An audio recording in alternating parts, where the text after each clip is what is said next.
네, 국민의힘의 전신이죠. 전 미래통합당 공동선대위원장을 하셨고요. 국회의원, 국회 사무총장, 정무수석, 다양한 경력을 가진 박형준 동아대 교수 나오셨습니다. 자, 안녕하십니까? 안녕하세요. 네, 안녕하세요. 네, 안녕하세요. 자, 얘기부터 말씀드려야 될 것 같습니다. 얼마 전에 이제 한 여론조사를 했는데 거기에서 서병수 의원에 이어서 뭐 간발의 차이긴 하지만 2위로 이제 유력 후보군으로서 이제 국민의힘에서 자리를 차지를 하셨는데 요즘 뭐 유튜브 활동하시는 거 보고 보면은 분명히 부산시장에 출마하실 것 같아요. 선언은 언제 하십니까? 출마 선언?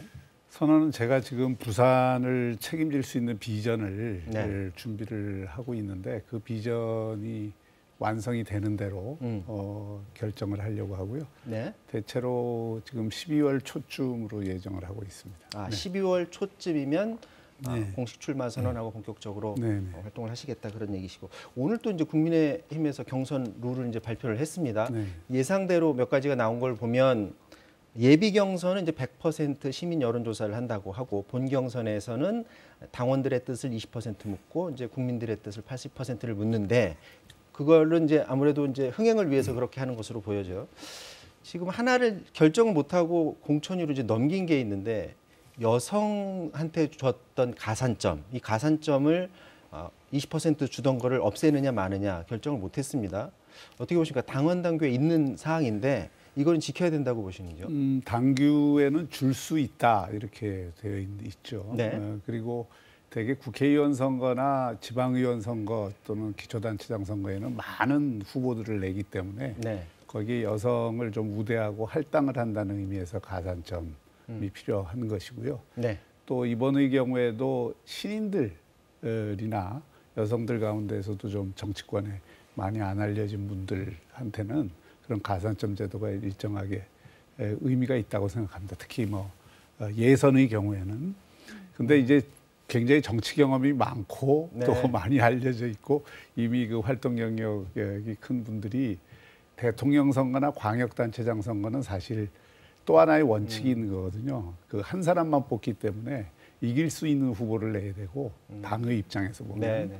또 그 정치 경력이 오래된 분들 간에는 실력으로 경쟁을 할 필요가 있습니다. 그러니까 그것이 자칫 또 어떤 특정 후보에게 그 편익을 주는 식으로 해석이 될 여지가 있기 때문에 또 다른 이제 불공정 논란이 빚어질 소지도 있는 거죠. 그런 것들을 이제 앞으로 공관위에서 잘 조정해야 될 것 같습니다. 지금 말씀하는 그런 여성 정치인이라 함은 굉장히 잘 알려져 있고 이미 기존 정치 무대에서 많은 활동을 한 사람인데 굳이 뭐 가산점을 본 경선에까지 줄 필요가 있느냐라는 것으로 좀 받아들여지는데 그러니까 한 명을 뽑는 선거잖아요. 대통령이나 그렇죠. 광역단체장은. 그러니까 이제 그런 경우에는 특히 내년 선거의 경우에는 국민의힘 입장에서는 정말 이겨야 되는 선거거든요. 네. 서울시장이나 부산시장을 놓치면 네. 당의 존립이 그 위태로운 그런 선거에서 이 소위 그 할당의 개념으로 원래 설정한 그런 가산점 제도 신인들에게는 저는 필요하다고 봅니다. 네. 공정한 경쟁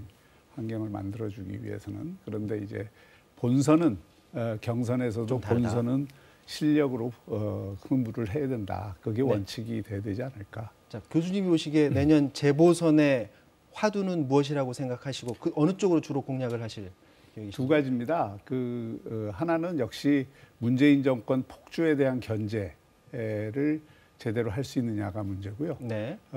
뭐 야권을 지지하는 또 중도나 보수에 있는 많은 국민들은 정권 교체기에 있어서 대선에 있어서 승리가 대단히 중요한 이 열망인데 그 열망을 받들기 위해서는 내년 서울 부산시장 선거를 꼭 이겨야 됩니다. 네. 그러니까 이기는 후보를 내는 것이 그런 면에서 중요하고 네. 두 번째는 부산의 경우에는 특히 지난 5년간 11만 명의 인구가 줄고 그 가운데 7만 명이 청년입니다. 네. 청년에게 미래가 없는 도시가 희망이 있을 수 없죠. 그런 면에서 부산시장 선거는 특히 화두가 청년에게 미래가 있는 도시. 그 얘기는 다시 말하면 일자리를 만들 수 있는 그런 경제를 회생시킬 수 있는 또 남부권의 수도권에 대응한 축으로서 이 남부권을 광역적으로 발전시킬 수 있는 후보에 대한 그런 요구가 있을 거라고 생각합니다. 실제로 보니까 청년 일자리에 벌써부터 뭐 유튜브에서도 많은 말씀을 하시고 하는 거 보니까 방향을 확실히 잡으신 것 같은데요. 지난 총선 당시에 저희 KBS 정치합시다에 출연하셨잖아요. 네네. 유시민 작가하고 같이 예. 나와서 후보 선택 기준에 대해서 토론을 하셨었어요. 네. 자, 그때 당시 영상 잠깐 보고 계속해서 한번 말씀을 나눠보도록 하겠습니다. 공약보다 그 사람이 뭘 하고 살았나를 좀 저는 눈여겨봐요. 그게 자기 자신을 위한 활동을 하면서 주로 사는 사람과 다른 사람을 위해서 활동하면서 사는 사람 네네. 중에서는 웬만한 차이가 아니라면 저는 후자를 택해요. 말이라는 것은 교원 영색가 뽑히기 위해서 선거 공보에다가 온갖 좋은 공약을 다 넣을 수 있어요. 그러나 그게 말이거든요. 그러나 살아온 이력은 못 바꿔요. 아무리 그 분치를 해도 어느 정도 알아볼 수 있어요. 그래서 뭐 학력, 경력 이런 거 다 중요하지만 그 사람이 어떤 가치를 가지고 살아왔을까를 짐작해 볼 수 있거든요. 막스 베버 형님이 말씀하신 거지만은 사실은 이 열정이 굉장히 중요해요. 정치하는 사람한테는. 어떤? 열정. 네. 그 열정이라고 하는 것은 뭐 이게 사적인 열정이 네. 아니라 이 공적인 영역 안에서 내가 어떤 뭐를 어떤 식으로 한번 좀 바꿔보고 싶다. 뭐 열정 있는 정치를 후보. 바꾸든 네. 국가를 바꾸든 사람들 사회적 관계를 바꾸든 자기 확증 편향을 가진 쪽에서 자꾸 국회의원들이 만들어지면 이게 싸움이 심해질 수밖에 없어요. 그래서 저는 좀 더 이게 문제를 종합적으로 볼 수 있는 사람들 쪽에서 좀 많이 나오는 게 좋아요. 자, 지금 토론하실 때 말씀하신 걸 보면은 자기 확증 편향적인 사람들이 뽑히면 계속 싸움이 심해진다라고 하셨는데, 근데 실제로 이제 선거에서는 그런 사람들이 주로 많이 뽑히지 않습니까? 지지층이 또 열광을 하고요. 어쨌거나 경선에서 이기고 그리고 본투표에서도 이기려면 그걸 극복할 방법이 있어야 될 텐데요. 어떻게 하실 계획이십니까? 바이든 대통령이 이번에 당선된 이후에 한 연설이 참 인상적이었습니다. 네. 우리는 적이 아니다. 그리고 나는 민주당원으로서가 아니라 미국 국민으로서 국정을 운영할 것이다. 이런 자세가 제일 중요하다고 생각하고요. 실제로 뭐 유시민 작가가 사실은 제 입장을 많이 대변해 줬는데 네. 20대 이후 제가 지금까지 제 나름대로는 대한민국을 어떻게 바꿀 건가, 부산을 어떻게 바꿀 건가 이런 이 관점에서 비전과 대안 정책 이런 것들을 중심으로 모색을 하며 살았는데 네. 그런 어떤 이게 정쟁의 구도 속에서 어떤 자기 입지를 찾기보다는 그런 어떤 대한민국을 어떻게 살릴 것인가, 부산을 어떻게 살릴 것인가, 어떤 방향으로 가는 게 국가를 흥하게 하고 성하게 하는 방법인가, 이런 고민들을 중심으로 산 사람들이 사실 정치의 중심에 들어서야 된다고 생각합니다. 그러면 아무래도 어떤 분노와 적대 그리고 어떤 이 그 정쟁 속에서 생기는 자기 확증 편향들이 있잖아요. 그리고 그 지지층에만 의존하는 정치 이런 거를 좀 넘어설 수 있다고 생각합니다. 사실 그런 의미에서 공략을 하면 이제 그런 층까지 다 끌어들일 수 있다고 보시는 그래서 거죠? 지지층 중심으로 하는 정치를 우리가 갈라치기 정치라 그러고요. 네. 그거는 이제 자칫 분열을 가져올 수 있고 확장성을 중심으로 하는 것을 우리가 아우르기 정치라고 그러는데 그 아우르는 정치를 할 수 있는 사람들이 정치의 중심에 서는 게 저는 굉장히 중요하다고 생각합니다. 네. 예. 네, 그 앞서 영상에서 유시민 작가가 그 후보를 선정하는 기준에 대해서 얘기를 하면서 살아온 이력이 중요하다 이런 얘기를 했습니다. 이걸 기준으로 한다면 우리 유 교수님께서는 본인이 부산시장으로 죄송합니다. 박 교수님께서는 네, 그 본인이 부산시장으로 적합하다라고 보십니까? 조금 아까 말씀드렸지만 유 교수가 제 입장을 대변해 준 것 같습니다. 네네. 저 나름대로 평생을 그래도 공적 가치를 중심으로 살았다고 생각을 하고요. 가장 제가 이번에 시장 선거 나올 생각을 하면서 네. 저에게 물었던 제일 중요한 질문이 그겁니다. 박형준이 어떻게 살아왔고 제가 부산시장을 할 자격이 있는가. 그 점에 관해서는 제가 부산이나 대한민국이나 항상 비전과 대안 정책 이런 것들을 내놓으려고 하고 살았고 또 실제로 그 많은 부분은 실천을 하면서 살았고요. 그러니까 그것이 내 인생의 가장 중요한 가치였다. 그 가치를 한번 이번 소명을 갖고 실현해보자 하는 뜻에서 준비를 하는 것이죠. 이건 본 얘기에서 잠깐 벗어난 네, 얘기인데 같이 토론하신 그 유시민 작가에 대해서 최근 이렇게 여론 언론이 좀 집중해서 좀 보도를 하는 면이 있는 게 김경수 지사 2심 재판에서 이제 패소하면서 그렇다면은 문재인 지지층이 혹시 유시민 작가 쪽으로 옮겨가는 것 아닌가 하면서 유시민 작가가 나와야 된다라는 요구의 목소리도 있고 나올 것이다라는 그런 생각도 있고 하는데 어떻게 보십니까? 같이 보셨을 때 나올 거라고 보세요? 저는 이제 한번 틀린 적이 있어서요. 네. 그 썰전 할 때 네. 제가 어디에서 유시민 작가가 대통령 후보 나올 것 같다 이랬는데 본인이 펄쩍펄쩍 나중에 뛰면서 자기 네. 왜 안 나가는데 나간다고 했느냐고. 네. 그래서 그때는 또 정치를 완전히 떠난다라고 했는데 네. 정치라는 게 그렇습니다. 어느 구름에 비가 내릴지 모르고요. 네. 어느 바람에 감이 떨어질지 모릅니다. 그런 면에서 유시민 작가도 정치를 해온 분이고 또 정치에 대한 관심과 열정이 대단히 많은 분이기 때문에 네. 본인이 정치를 하고 싶지 않다 하더라도 팬덤층이 형성되고 만약에 그런 요구가 있을 경우에 굉장히 고민을 하지 않을까 이런 생각을 합니다.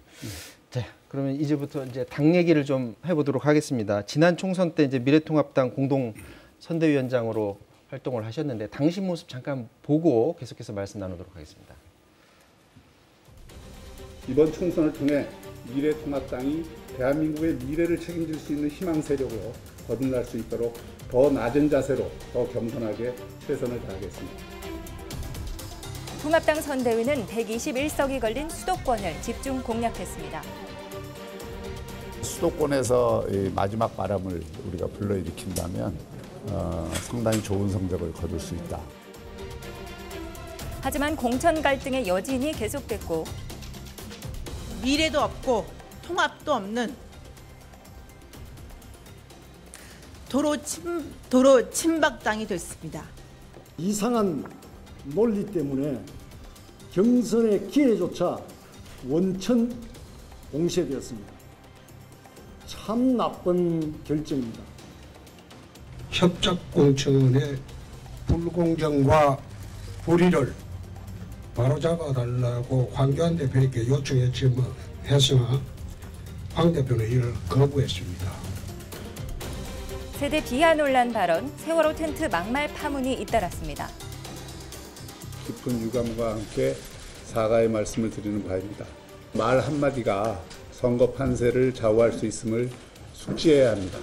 정권과 여당의 잘못에 대해서는 엄정하게 비판하되 정도와 품격을 지키고 국민들 앞에 낮은 자세로 임해주시기를 간곡히 호소드립니다. 미래통합당 지도부가 고개 숙여 사과했지만 선거 결과는 참패였습니다. 자, 뭐 이때 당시 방송에서도 참패 원인을 분석하기도 하셨었는데 지금 보면 막 사과의 말을 하면서 땀 뻘뻘 이미지 같은 게 막 나오곤 하는데 어떻습니까? 참패 원인 어떻게 다시 한번 말씀을 해주시죠. 우선 그 통합을 추진했던 그 위원장으로서 또 그 뒤에 공동선대위원장의 한 사람으로서 네. 총선 그 패배에 대한 이 정치적 책임을 면할 수 없다고 생각합니다. 네. 그런 점에 대해서는 다시 한번 정말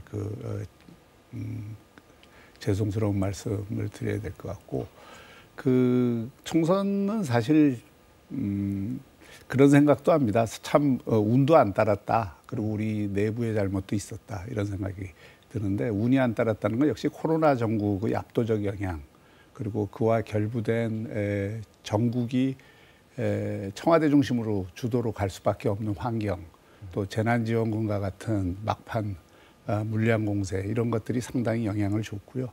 내부적으로는 공천이 기대에 못 미친 점 공천에는 제가 직접 관여를 안 했습니다만 공천이 하여튼 국민 기대에 못 미쳤고 그로 인한 여러 가지 파동이 있었던 점 그리고 선거 이후에 그 막말 파동이 제가 그 당시에 이제 여론조사 흐름을 쭉 볼 때 상당히 또 영향을 줬고 여러 가지 어떤 문제들 가운데도 근본적인 문제는 통합은 했지만 혁신을 기대만큼 하지 못했다 하는 점이 이제 제일 큰 원인이라고 봐야죠. 이제 그런 점들을 되새기면서 이제 새로운 정당 국민의힘이 탄생을 했는데 이제 시간이 좀 지났지 않습니까? 어떻게 네네. 보십니까? 내부적으로 그동안 잘못돼 왔던 점을 좀 바로 잡아가면서 지금 바뀌고 있다고 보시는 점, 점수를 매기신다면 어느 정도로 보십니까? 아직 미진하다고 생각합니다. 충분치 않다. 그리고 더 많이 바뀌어야 된다. 네. 그리고 이 지금 혁신안을 사실 당시에 그 만들어 놓은 것들이 많습니다. 네. 그 당시 통합혁신위원회였거든요. 공식 이름이 통합하면서 혁신안을 다 제출을 해놨는데 그 혁신안들이 그 뒤에 충분히 지금 관철이 되고 있지 않는 점이 아쉽고요.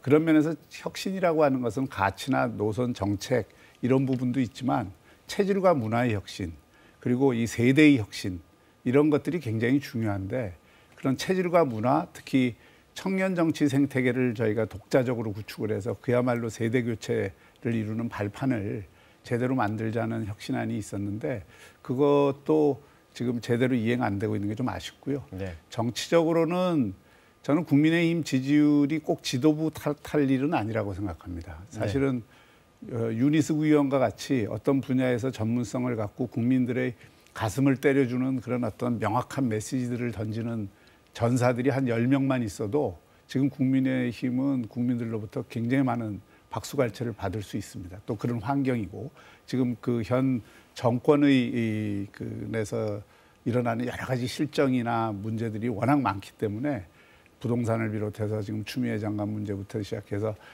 뭐 여러 가지가 있는데 그런 것들을 좀 제대로 국민들 마음에 와닿게 하는 국회의원들의 수가 부족하다. 그런 면에서 저는 그 국민의힘이 지도부도 지도부지만은 국민의힘 국회의원 한 분 한 분이 굉장히 큰 자각과 또 혁신의 노력이 필요하다고 생각합니다. 그 말씀하신 한 분 한 분의 자각과 혁신이 필요한 게 그게 굉장히 어려운 작업이잖아요.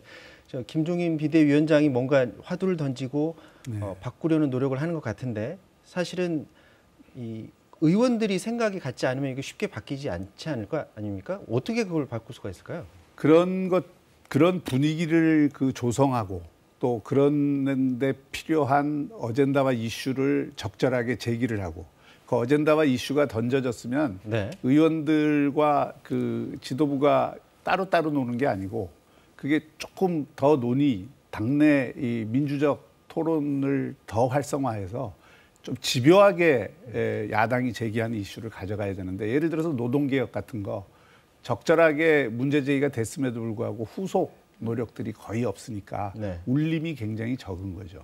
네.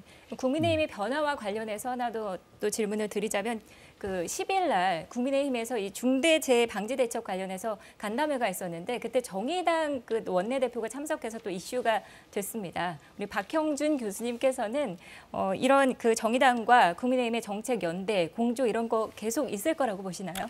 국민들의 안정과 삶의 질과 관련된 분야는 사실 보수 진보를 조금 뛰어넘어서 협력할 수 있는 부분들이 상당히 있습니다. 그것을 너무 이념적으로 접근하는 것은 맞지 않다고 생각하고요. 다만 지금 이 법의 경우에는 기업들이 느끼는 지금 부담이 상당히 있기 때문에 이런 부분들을 충분히 그 이해 당사자들의 의견을 수렴해서 특히 국민의힘은 보수 정당 아닙니까? 그러면 시장의 그 이야기들을 충분히 수렴을 해야 되는 그런 또 그걸 대변해야 될 의무가 있는 정당이기 때문에 그 부분들을 충분히 수렴해서 실제로 이 법을 그 논의하고 이 법을 좀 더 근로자들이 안전하게 또 산업의 안전을 그 지키는 쪽으로 협력해 나가는 그래서 사회적 합의를 이루어내는 이런 방향은 저는 추구할 수 있다고 봅니다. 자, 당 얘기 이 정도에서 마무리하고 차기 대선 얘기 좀 해보도록 하겠습니다. 지금 그 저희들이 Q&A식으로 좀 준비를 해봤는데 잠깐 화면 좀 보여주실까요? 네. 지금 국민의힘이 대선 후보군이 눈에 띄는 사람이 없다, 오리무중이다라는 질문을 많이 던집니다. 뭐 최근에 한 여론조사 결과를 보면 잠깐 이쪽 국민의힘이 지지율이 좀 높아지긴 했지만. 그렇다고 해서 대선 후보군만 이렇게 봤을 때는 눈에 띄는 사람이 없잖아요. 오히려 이제 윤석열 검찰총장이 눈에 띄고 자체적으로는 지금 후보군이 지지율이 높은 사람이 없는데 이거 왜 이렇다고 보십니까? 뭐 한마디로 얘기하면 그동안 사람 키우는데 성공하지 못한 것이죠. 사람을 못 키웠다. 못 키운 것이기도 하고 스스로 못 크기도 한 것이고 이 정치라는 것은 정책이나 노선도 중요하지만 결국 상징의 게임이기 때문에 그 상징은 결국 인물을 통해서 표출이 되는 거거든요. 그 인물이 바로 정치적인 지도자 또는 뭐 은유적으로 얘기하면 여왕벌이라고 할 수가 있는데 그 정치적 여왕벌이 지금 단절돼 있는 상태입니다. 이러다 보니까 지금 정권 교체를 바라거나 정권 견제를 바라는 분들의 입장에서 보면 누군가 그걸 대변해주는 사람을 찾게 돼 있는데, 그 여왕벌을 찾게 돼 있는데 마침 거기에 이제 윤석열 총장이 등장을 한 거죠. 그러다 보니까 이제 당내 그 잠재적 대선 후보들의 지지율은 정체를 보이고, 거기에 잠재적으로 지지를 해주고자 그 열망을 가진 분들의 지지는 윤석열 총장으로 몰려가는 이런 현상이 벌어진 거라고 봅니다. 네, 그러면은 윤석열 총장이 퇴임 후에 보수 진영 대표로 경선에 들어가는 거 어떻게 생각하십니까? 저는 그건 열려 있는 문제라고 생각하고요. 다만 지금은 이게 과거에도 그런 일들이 많이 있었지만 정치권 바깥에서 기대를 가지고 높은 지지율을 유지하는 거하고, 그분이 정치권 안에서 그 지지율을 계속 가져가거나 확장하는 문제는 별개라는 것이 과거 여러 사례를 통해서 우리가 확인하지 않았습니까? 네.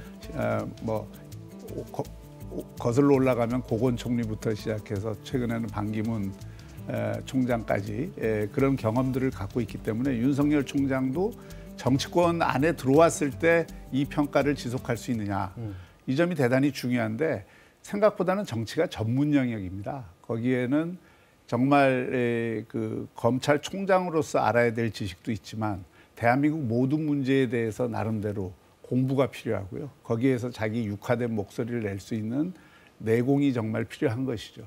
그런 것들을 과연 정치권 안에 들어와서 보여줄 수 있느냐가 관건이고, 그런데 한 가지 윤석열 총장은 정무 감각이 없다고 했지만 제가 보기에는 정무 감각은 상당히 있는 것 같아요. 오히려 거꾸로. 이번에 국감장에서도 보면 확실하게 다른 기관장하고는 좀 다른 행동을 보이긴 했습니다. 그런데 방금 전에도 말씀하셨는데 반기문 총장처럼 반짝 관심을 받았다가 다시 기억에서 잊혀질 수도 있기도 하고요. 실제로 정청래 의원 같은 경우도 어제 저희 프로그램에 나와서 비슷한 얘기를 하셨었거든요.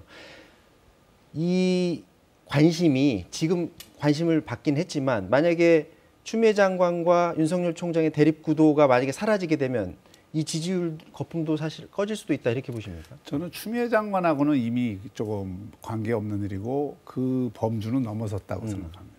적어도 윤석열 총장이 검찰총장으로 있는 한 이 지지율은 쉽게 떨어지지 않을 거고요. 네. 또 검찰총장에서 만일 나와서 정치를 생각한다고 하면 거기에서의 어떤 전략적 모호성을 유지하는 그 순간까지는 이 지지율은 유지될 거라고 봅니다. 이미 탄력이 좀 붙은 지지율이고, 그렇기 때문에 결국은 본인 하기 나름이다, 이렇게 생각을 하고, 국민의힘 입장에서는 한편으로는 대단히 씁쓸한 일이지만 자기 후보가 그 어떤 여왕벌의 이 반열에 못 오르고 외부에서 항상 그런 사람이 출연한다는 것이 아쉬운 일이긴 하지만, 다른 한편으로 보면은 국민의힘 자체가 외연을 확장하고 뭔가 국민에게 기대를 줄 수 있는 그 흐름, 그 여망을 잘 수용을 한다면 그 기대를 줄 수 있는 환경이고, 또 내년 서울시장, 부산시장 선거에도 이것이 나쁜 영향을 줄 거라고는 생각하지 않습니다. 네, 안철수 대표가 지금 신당 창당 얘기하고 있는데 국민의힘에서는 별다른 반응이 없으신 것 같습니다. 어떻게 생각하십니까? 반응은 없지만 관심은 대단히 높다고 생각합니다. 그리고 서울시장 선거의 관건은 결국 이길 수 있는 후보를 내느냐 못 내느냐입니다. 뭐 당내 경선을 어떻게 치르느냐 이런 것도 중요하지만 그런 형식과 절차의 문제라기보다는 결국 내년 서울시장 선거가 국민의힘 존립을 좌우할 만큼 중요한 선거이기 때문에 거기에서는 누가 이기는 후보냐, 그 이기는 후보를 어떤 과정을 통해서 만들어내느냐, 그런 점에서 보면은 지금 서울시장 그 여론조사에서 탑 랭킹에 오른 그 후보들을 배제하고 논의하기가 굉장히 어렵죠. 그리고 내년 선거는 2011년 민주당이 그랬듯이 민주당이 당시에 민주당 후보를 안 내고 범야권 후보로 서울시장을 가져가지 않았습니까? 네. 그러니까 실질적으로 한 당 내에서 이루어지든 아니면 통합을 해서 이루어지든 또 어떤 다른 방법으로 이루어지든 범야권 후보의 성격을 띄어야 되는 것만은 틀림없다. 예. 같은 그 맥락에서 보면은 지금 부산시장 출마하시는 거는 자신이 있다라고 생각을 하시는 거네요. 뭐 이게 준비를 할 때는 누구나 그런 자신감을 갖고 하는 거죠. 그러나 정치라는 건 또 여러 가지 요인들이 작용하니까 겸손하게 준비를 해봐야죠. 자, 시간이 거의 다 돼서요. 요거 하나만 여쭤보고 끝내야 될 것 같습니다. 부산 현안 얘기 하나만 여쭤보고 네네. 끝낼게요. 지금 부산에서는 신공항을 두고서 이제 가덕도 신공항을 두고서 지금 한참 많은 토론이 있는 것 같습니다. 법제처에서 유권 해석을 내려서 이 김해 신공항 계획이 이제 백지화될 가능성이 굉장히 높아졌는데, 근데 이제 과거 경험을 생각해 부산에서는 계속해서 과연 이 공항을 더 증축하느냐, 새로운 공항을 어디다 두느냐를 가지고 계속 논란이 이어져 왔는데, 이번에도 가덕도에 공항을 두는 것을 놓고서 국민의힘도 그렇고 민주당도 그렇고 다 이제 가덕도 신공항 얘기하고 있거든요. 근데 이거 얘기 선거 때니까 또 한참 얘기 나오다가 또 선거 지나면 또 선거용으로만 나왔다 또 사라질 얘기 아니냐, 이런 생각도 드는데요. 어떻게 보십니까? 그것을 저도 제일 우려하는 거죠. 정치적으로만 이용해 먹고 또 일은 안 되고, 그리고 논란만 불러일으키고 지역 갈등만 유발하는 네. 이런 과거의 잘못을 되풀이해서는 안 됩니다. 네. 지금 어렵게 국책 사업으로 결정된 것을 무산시키고 간다고 하면 제일 중요한 게 속도고요. 그리고 과감한 결정입니다. 이 김해신 그 확장안에 대한 대안은 가덕도 신공항밖에 없어요, 현재로서는. 네. 근데 이걸 갖고 또 지역 간에 뭐 논의를 붙이면은 마냥 하세월일 거고, 가덕도 신공항은 사실은 대한민국에서 남북권 축을 하나 새로 발전축을 만드느냐 안 만드느냐의 핵심적인 문제입니다.